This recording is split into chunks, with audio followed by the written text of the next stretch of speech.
C'est un côté gore en fait qui était pas dans les autres jeux de combat en fait. Et c'était toujours aussi la surprise de savoir ce qu'allait se passer quoi.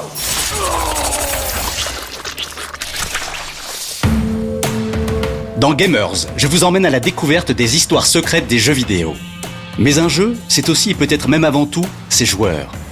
Dans cet épisode bonus, j'ai voulu donner la parole à Thomas et Damien, alias Link et Terracid, les créateurs de Wankill Studio. Ces youtubeurs se sont fait connaître notamment pour leurs vidéos humoristiques sur le jeu Minecraft. Ils sont aussi mordus de Mortal Kombat. Ils vous racontent pourquoi ce jeu de baston est absolument culte. On avait commencé avec le 3, je crois que c'était sur une borne d'arcade. On avait trouvé le jeu sur une borne d'arcade et après on l'a acheté sur Super Nintendo je crois et on jouait chez moi, ouais. On se faisait des après-midi canapé. Je te cache pas que c'était le côté un peu violent du jeu qui nous attirait. Et qu'on était un peu casse-cou et le côté fun de la rivalité des jeux de versus fighting. Je me souviens que dans notre école, c'était pas un truc qui avait un grand succès à l'époque. C'était principalement nous qui étions intéressés par ça. Ouais, je pense que ça nous a rapprochés. Hein. À qui le tour ? À mon tour. Pour moi, ce jeu il est différent parce que je le trouvais plus dur que les autres jeux de combat que j'avais à l'époque. J'avais joué à Tekken, Street Fighter. Je trouvais le jeu plus dur et surtout, c'était l'univers aussi qui était beaucoup plus sombre, beaucoup plus trash. Et je trouvais ça plus intriguant. Il y avait une patte graphique un peu plus trash qui rendait bien sur un jeu de combat, je trouve. Dans le jeu, il y a le système de fatalities. C'est-à-dire que quand on termine un combat, c'est le fait de faire une animation particulière quand on gagne, une animation en général extrêmement violente ou alors complètement ridicule. Arracher la tête de l'ennemi ou alors le transformer en bébé ou ce genre de truc. Et nous, on cherchait toute la journée le moyen de les faire. Parce que pour les faire, il faut faire une série de touches très compliquées. Et c'est toujours différent et nous, on cherchait à en faire un maximum. C'était vraiment de la recherche, quoi.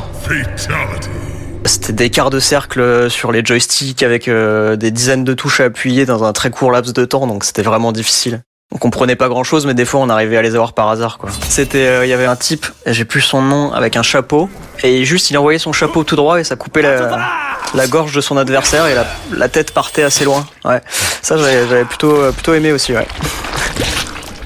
On a fait pas mal de trucs sur Mortal Kombat, mais je me souviens que la fois, c'était très marrant quand on était en colocation tous les deux, et à chaque fois il y avait la rivalité de qui va finir par faire la vaisselle ou non, et on s'est dit un jour, ok, le premier à 3 victoires sur Mortal Kombat fait la vaisselle, et le match avait duré près d'1h30 parce que on était tellement motivés à pas la faire que on gagnait tous les deux à chaque fois, et au final c'est moi qui ai dû la faire parce qu'il m'a enchaîné 3 victoires d'affilée. Tu oses me parler sur ce ton ? Et qu'est-ce que tu vas faire, hein ?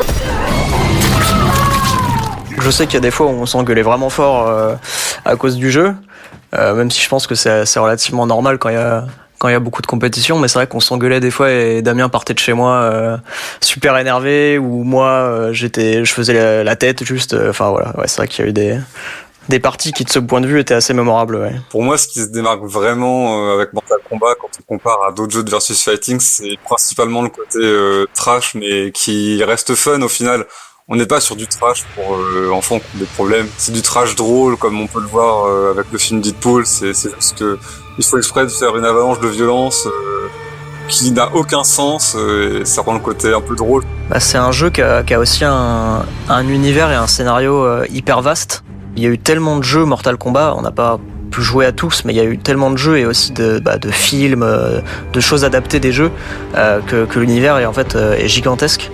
Et c'est assez intéressant d'avoir cette histoire derrière un jeu de combat. Il n'y a pas juste du combat, il y a une vraie histoire derrière. Aujourd'hui, on fait toujours beaucoup de jeux de combat, notamment Mortal Kombat 11, le dernier. On y a beaucoup joué, beaucoup joué. Donc on a gardé quand même l'amour de la série encore aujourd'hui. Hein. Et qui comptes-tu rallier à ta cause ? Ceux qui prendront plaisir à me voir te tuer. Si cet épisode vous a plu, foncez écouter le récit de Gamers consacré à Mortal Kombat. Une histoire qui va vous étonner. Et n'hésitez pas à en parler autour de vous. À très bientôt.